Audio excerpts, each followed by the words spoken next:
Health insurance है पर पता है कैसे क्लेम करना है उसको।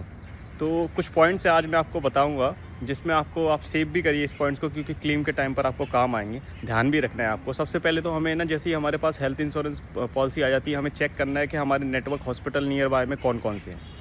जैसे ही हमें पता चल जाएगा तो कल को अगर हम क्लेम करने जाएंगे तो हमें पता होगा कि नियर बाय में हमारे ये वाला हॉस्पिटल नेटवर्क है, कैशलेस है, सारी चीज़ें, तो हम इसी में ही जाएंगे, कैशलेस हॉस्पिटल में। सेकंड चीज़, हमने जो भी पॉलिसी डॉक्यूमेंट्स में हमने मेंशन किया, हमें कुछ भी छुपाना नहीं है ज़िंदगी में कभी भी। यानी कि जैसे हमने पॉलिसी ली तो हमने सारी चीज़ें डिक्लेयर करी है, या हमने ऑनलाइन कॉल पे यानी कि या मेल के थ्रू हमने कंपनी को बता दिया कि ये सारी चीज़ें हमें थी पहले से।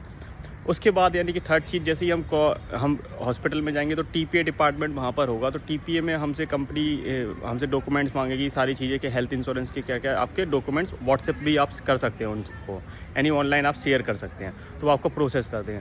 थर्ड चीज़, जब भी हमारा क्लेम आएगा ना गाय, तो आपको ये ध्यान रखना है कि आपने जो डिक्लेयर किया है वही है। ज़िंदगी में आपको इसके अलावा कुछ हुआ ही नहीं है। जैसे मान चलो आपने बीपी, हाइपरटेंशन कुछ भी मेंशन करके रखा है तो वो आपकी मेंशन है, लेकिन आप जब भी हॉस्पिटल में गए बुखार जुकाम खांसी जुकाम के लिए, वो फर्स्ट टाइम ही गए हो।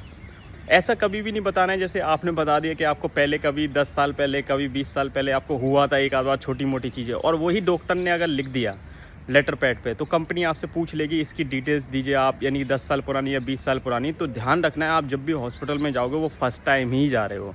आपको ये नहीं बोलना है कि यानी कि ये इस चीज़ में पहले से, क्योंकि आप पहले से डिक्लेयर करके बैठे हुए हो, सारी चीज़ें बताई हुई हैं। आप जब भी गए हो तो वो फर्स्ट टाइम हॉस्पिटलाइजेशन है, उससे रिलेटेड, उस हॉस्पिटलाइजेशन से रिलेटेड ये चीज़ आपको ध्यान रखनी है। ऐसी ही मोर इन्फॉर्मेशन के लिए आप मुझे फॉलो कर सकते हो। और भी अगर आपको इसमें डिटेल्स में और भी चीज़ें जाननी है तो आप कमेंट करो मोर, जिससे मैं एक और वीडियो बना पाऊँ आपके लिए हेल्थ इंश्योरेंस के रिगार्डिंग, जिसमें क्लेम के रिगार्डिंग आपको और भी डिटेल्स पता चले और हम बात कर पाएंगे। Thank you. और दोस्तों को भी शेयर करना मत भूलना अपने, जिससे ये वीडियो उनको भी पता चले, उनको भी यानी कि क्लेम के बारे में जानकारी प्राप्त हो। Thank you.